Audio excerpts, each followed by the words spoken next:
ప్రభాస్ గారికి ఫ్యాన్స్కి మాత్రం ఇది ఇండియన్ ఫిలింలో చాలా సూపర్ అని చెప్పుకోవచ్చు.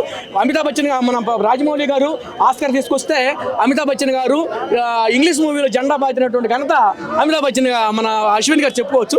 అందుకే అశ్విన్ గారికి ఈరోజు ఇది టోటల్గా ఇండియన్ ఫిలింగా చెప్పుకోవచ్చు. ఎందుకంటే ఇండియన్ ఫిలిం ఆర్టిస్టులు మొత్తం కూడా ఇండియన్ ఆర్టిస్టులు మొత్తం ఉన్నారు, అన్ని భాషల్లో అన్ని లాంగ్వేజ్ ఆర్టిస్టులు ఉన్నారు. సో మూవీ మాత్రం ప్రతి ఒక్కరికి నచ్చుతుంది. రాబోయే రోజుల్లో గాలిలో ఎగిరే కారులు వస్తాయంట, సో టోటల్ అది మాత్రం యాస్టిస్గా ఉంది. రాబోయే రోజుల్లో గాలిలో ఎగిరే కారులు వస్తాయంట. సాఫ్ట్వేర్ కంపెనీలో వాళ్ళందరూ అనుకుంటున్నారు, ఇప్పుడు గచ్చిబౌలిలో సాఫ్ట్వేర్ చేసే వాళ్ళందరూ కూడా రేపు పొద్దున కారులో వెళ్లకుండా గాలిలో వెళ్ళే కారులు వస్తాయంట రాబోయే రోజుల్లో. సో దాన్ని తలపించినట్టు నా ఊహల్లో తెలియనటువంటి అంశం ఏంటంటే నాకు బుజ్జిని చూసి నేను చాలా హ్యాపీగా ఫీల్ అయినా. సో రాబోయే రోజుల్లో బుజ్జి ఇలా ఉంటుంది.